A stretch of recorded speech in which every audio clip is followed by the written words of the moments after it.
माशाअल्लाह वो हजरत अभी हमारे रूबरू है, तशरीफ रखे हैं जनाब हजरत कारी असहाबुल हक रहमानी साहब, जो जिन्हें बांग्लादेशेर शेखुल कुर्रा शेख अहमद बिन यूसुफ अल अजहरी सुযোগ্য বিচক্ষণ এবং সুমুগ্ধকর কণ্ঠের রাজি সেই কোরআনে করিমকে মাখারিজ লেহজা তার কাওয়াইদের দিকে খেয়াল রেখে তিনি পাঠরত করেন। সেই রকম একজন কারিকে আমরা পেয়েছি, আমরা ধন্য।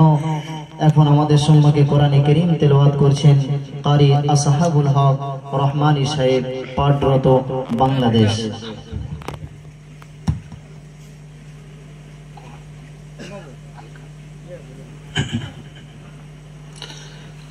अस्सलामु अलैकुम व रहमतुल्लाहि ताआला व बरकातुहू। वालेकुम अस्सलाम। একটু উত্তর দিও। রাত তো অনেক হয়েছে, আমরাও ক্লান্ত, হয়তো আপনারাও ক্লান্ত। ভালো আছেন আপনারা? কোরআন তেলাওয়াত শুনতে ভালো লাগছে? পৃথিবীতে না যত মাহফিল হয়, যত অনুষ্ঠান হয়, এই মাহফিলটাই সর্বশ্রেষ্ঠ মাহফিল। বলেন সুবহানাল্লাহ। সুবহানাল্লাহ সুবহানাল্লাহ ওয়া বিহামদিহি। এমন কি পবিত্র কোরআনের মধ্যে আল্লাহ তাআলা বলেছেন, ওয়া ইযা তুলিয়াত আলাইহিম আয়াতুহু যাদাতুহুম ঈমানা। যখন নাকি মুমিনদের সামনে কোরআন তেলাওয়াত করা হয়, আর মুমিন যখন সেই কোরআন তেলাওয়াত মনোযোগ দিয়ে শুনতে থাকে, সেই মুমিনের অন্তরে থাকা ঈমানকে আল্লাহ তাআলা বৃদ্ধি করে দেন। সুবহানাল্লাহ।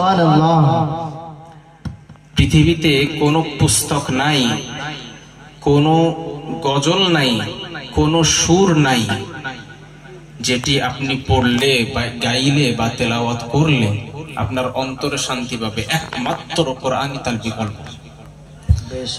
আমি বিভিন্ন জায়গায় যাই এবং একটা কথা বলে থাকি, সেটা হলো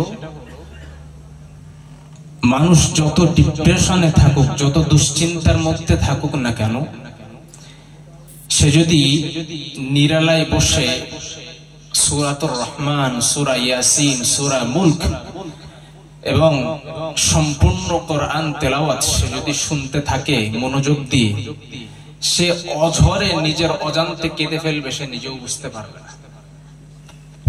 এর নাম কোরআন। শেখ আব্দুল বাসিত বিন আব্দুস সামাদ, যিনি পৃথিবী বিখ্যাত একজন কারি, উনি যখন কোন মাহফিলে তেলাওয়াত করতেন, তখন এক একটা মাহফিল থেকে 70-100 জন মানুষ মুসলমান হয়ে যেত। সুবহানাল্লাহ সুবহানাল্লাহ ওয়া বিহামদিহি। সুবহানাল্লাহ। কি ছিল তাদের সেই কোরআন তেলাওয়াত। তো আমরা যারা বসেছি কোরআন তেলাওয়াত শুনতে, আমরা যেন এই নিয়ত নিয়ে বসি যে আমাদের অন্তরে একটু প্রশান্তি লাভ করব, আমরা আল্লাহর রহমতের অন্তর্ভুক্ত হব, আমাদের অন্তরে থাকা ঈমানকে আমরা বাড়িয়ে নেব। বলেন ইনশাআল্লাহ। আল্লাহ তাআলা আমাদের নিয়ত এবং মেহনতকে কবুল করুন। বলেন আমিন।